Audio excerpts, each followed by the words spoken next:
Il y a une vraie prise de conscience de l'inégalité dans plusieurs domaines.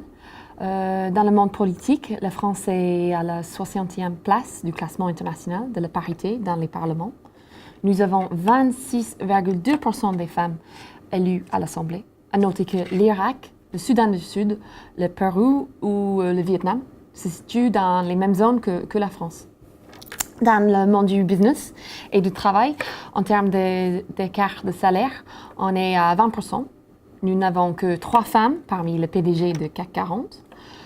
Dans le monde de l'éducation, il n'y a pas d'égalité non plus. En France, les femmes représentent moins d'un tiers des élèves en MBA. Dans les écoles d'ingénieurs, les femmes représentent à peine 28% des étudiants en 2014 et moins d'un quart des ingénieurs en France sont des femmes. Par contre, on sait que les garçons réussissent moins bien à l'école que les filles. Globalement, les filles obtiennent des meilleurs résultats. Cette prise de conscience de l'inégalité passe également par les réseaux sociaux. Je trouve qu'aujourd'hui, ce n'est plus uniquement les féministes ultra engagées qui dénoncent les inégalités entre femmes, mais monsieur tout le monde, ou madame tout le monde, qui est consciente de ces inégalités. Les combats féministes sur les toiles et les réseaux sociaux se multiplient.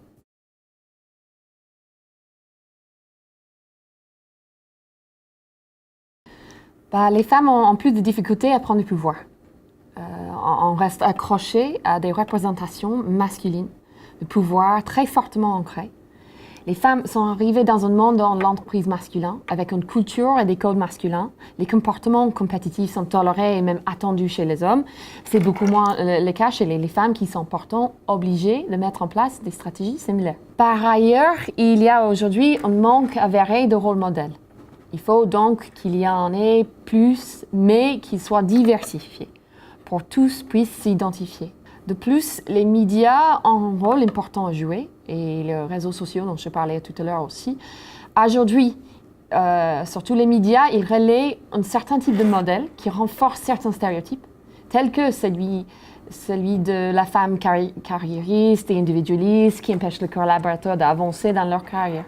J'insiste aussi sur le fait qu'aujourd'hui, on vise les comportements des femmes en tant qu'individus, mais les stéréotypes se situent au niveau de la société prise dans son ensemble. Et finalement, l'égalité professionnelle à tous les niveaux hiérarchiques s'effectuera lorsque le partage des tâches domestiques dans la sphère privée sera réel.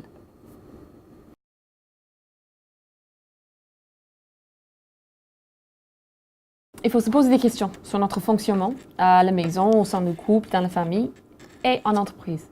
En entreprise, il faut travailler sur l'organisation, mais surtout des concrete practices, par exemple le flexi-time. Et comment ces concrete practices, comment elles sont perçues. Par exemple, le temps de présence au travail en France, on associe temps de présence avec efficacité et engagement de salariés. Pourtant, on peut être aussi productif en travaillant à la maison.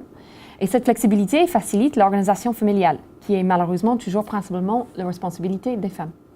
Il faut travailler également sur la culture de l'entreprise. Ça suppose de challenger les règles en place et les non-dits. Il faut qu'il y ait un vrai suivi, un suivi sincère. Par exemple, si on met en place le flexi-time, il faut assurer qu'il y ait un vrai soutien sincère de la part des managers. Je pense aussi que l'éducation de nos enfants est importante si on veut vraiment changer les choses pour le mieux. Notre société a tout à gagner sur le plan social et économique.